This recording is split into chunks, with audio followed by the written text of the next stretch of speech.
What's up, guys? It's Rey-Jay back with another video, and in this one, I want to break down what's happening with SPY, Tesla, Nvda, the QQQ, and a couple of other tickers. I'm going to break down what's going on with the economic calendar moving forward and talk about what I see happening to the charts for today. But before I break it devil's information, before I get into any more details, just know that I am not a financial planner, so take nothing I say as financial advice. And also, if you guys can, please check out my Moomoo link. If you deposit $100, you're guaranteed 5 free stocks. If you deposit $1,000, you're guaranteed 15 in total, not to mention an 8.1% APY on invested cash. The offer ends very soon in just 3 weeks. Anyways, now let's talk about the market. So, as you guys could see, SPY had this high all the way up here around the 583 area. We got this big rejection. Since then, we're possibly making a lower high here, as this is going to be a tough resistance in the 575 zone. This, excuse me, this may signify that SPY could be getting ready for another dip lower, especially as we get very, very close to the election. So keep that in mind. But I'll break down more information about these levels in just a few minutes. Let's first talk about some big catalysts. So just know that for today, okay, we had some negative news come out for Tesla. We also have Amazon slowing down, whereas Nvda did gap up a bit, or it's going to gap up before we see another reaction. That's how the market's kind of moving. The majority of stocks, though, are still showing some weakness. So today is Monday, November 4th, 2024. Tomorrow's election day. It's going to be crazy. But in anticipation of that, we are seeing a little bit of weakness, a little bit of fear, which could drag the market lower. At 11:30 a.m. Eastern Standard Time today, that's about 2 hours after market open, we have the 3 and 6 month bill auctions coming out, so look for some volatility then. Besides that, there's not really much else that's coming out. For Tesla, we saw their sales in China. The Chinese-made EV sales did go down a little bit. They're down 5.3% year over year for Tesla, which is completely normal. It's completely normal after the end of a quarter. So September just ended, they got their sales up. So you tend to get a slowdown once again the next month. So that's not necessarily a surprise. We'll just have to wait and see what happens towards the end of the quarter. For news about the broader markets, it's a big week as we have the election on Tuesday. Then we have FOMC on Thursday. Pretty crazy stuff this week. We also have the election coming up, not to mention some big earnings that are worth watching. And then there is some big news involving Berkshire Hathaway, as they are not necessarily buying too much into this market. They're still holding a lot of cash. So right here, the news is coming out that Berkshire Hathaway's cash fortress has topped $300 billion as Warren Buffett is selling more stock and freezing the buybacks. So something else that's worth noting, we're also looking at about $325.2 billion is how much they're holding in cash for now. And also look at this right here. We also have Palantir announcing earnings after market close and Supermicro and a couple more. This is what the earnings calendar looks like for today, so watch for that. I did miss this news, guys, and I do apologize for this. Nvidia has joined the Dow Jones Industrial Average, which is why it's going to gap up. However, there's no guarantee the move is going to last. So now, with that being said, that's all I have for the news and the data. I'm trying to be kind of quick with that. Let's now focus on the charts and be a little bit more detailed. So as far as SPY is going, like I said before, we had this high here, came down. We could be making a lower high. We got to reclaim 575 to turn back up. And if we can't do that, we're looking for basically 569 to 570 as our support near this 200 EMA. And if we lose this, we're looking for these lows to be revisited, if not broken before. So keep that in mind. So in my personal opinion, it's looking like we had a high here. We came down, made a lower high. Once we open, there could be a little pop to grab liquidity, but the odds are favoring that downside move towards the 570 area. If that fills us, we're looking for 568.5 as our target. Not to mention the moves all the way down here towards the 565 area. So the odds are favoring downside, at least for SPY for the time being. So just keep that in mind. There's a lot of downwards pressure right now, especially as Tesla and Amazon are both gapping down. For others out there, we have ES, the same thing, guys. We had a high here, came down, made a lower high, rejecting off our EMAs only to reject. If we break past 57.88, we're going to be turning back up.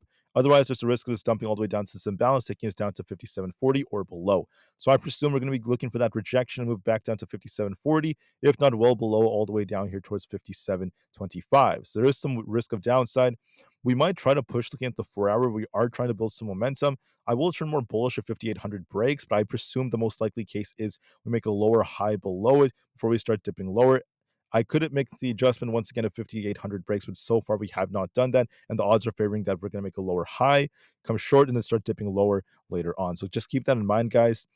For Nvda, we pumped very nicely only to dip back down, so we're looking for 137.8 is our main support area. If this holds, we're going to be looking for a nice rebound for the 140 area. If this breaks, we're looking for a dip back down towards 135. We'll have to see which way we end up going. I think that 140 is kind of tough for Nvidia, so the odds kind of favor it making a lower high here and starting to dip back down towards 130, 136.5 than 135. So that's what I think is a little bit more probable, as 140 is a tough resistance and the downward pressure of the market could slow it down. But I will turn more bullish if we break 140, which I'm thinking is a little bit less likely as it's a tough resistance. We might just come short to make a lower high and start dipping. So be very mindful of that as the market slows down. For Bitcoin, we're also making like lower highs right over here. If we don't break past 69,250, there is a risk of this dipping all the way down to a 67,450 as well. So keep that in mind. For NQ is once again making lower highs. We have this resistance to watch for at 20,200, not to mention 20,256. And if we end up losing support right over here towards 20,000, we're looking for a dip back down towards these lower supports. So I think what could be happening is NQ is making a lower high here. It's going to struggle to hold above 20,200 at our 200 EMA. So this could be a sign that it's going to end up switching directions and turning back down to 20,000, if not 19,800 very soon. That's the most likely case unless we reclaim 20,250. This is still favoring the downside. QQQ is also favoring downside. We need to reclaim 490 to turn back to bullish. If we come short and we just hit like 488 this morning and reject, we're looking for a move back down to 484 or below as the most likely case, not to mention 482. Might be some uncertainty right before the election, so it might come a little bit short and start dipping as the most likely phase.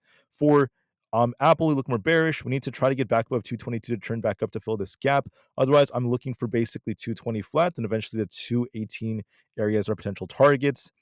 For the IW and Russell 2000, it's the same thing. We had a high up here, came down. We're making a lower high, came down, made a lower high, came down. We need to reclaim 220. Otherwise, there is a risk of this coming back down towards the 217 area, if not down to about 216. So just keep that in mind. For others out there, we also happen to have Amazon. Amazon's rejecting here. I did call out yesterday how 200 is a tough resistance. Because we weren't able to crack through that, we're going to be looking for a dip back down to previous resistance around the 194 to 193.6 area. This range might be revisited. And if we lose 193.6, we're looking for 190 as our next target. So I do believe that Amazon might dip a little bit lower to the 195 than 193 area. Keep that in mind. It still looks a little bit more weak. Coin has a bearish divergence double top, so it is dipping a bit. We have this gap to fill, taking us down to 175. So I think we might be looking for a small dip on coin. There could be a little bit of a dip coming. For Meta, we're kind of rejecting here. We need to reclaim 570. Otherwise, there is a risk of us coming back down to 559. If 559 fails, this will be dipping back down towards 555. For Microsoft is also rejecting right over here. We need to try to reclaim 412. If we don't, we're going to be looking for a dip back down to 406. I think that we could be dipping a little bit lower to about 406. Then also Google's dipping right over here towards 170. And if 170 fails us, we're looking for basically 168. So I favor downside right over here. With that being said, guys, the market is dipping for the time being. There could be an attempt to push upon open before we start rejecting, but so far there's going to be a little bit of fear associated with the election, so there might be some more downside coming. We will see what happens after the election, so the reaction comes on Wednesday, so we're just going to wait for that. Until then, guys, that's what I'm seeing for the market, the risk of downside, and I'll see you guys very soon on my next upload in just a couple of hours.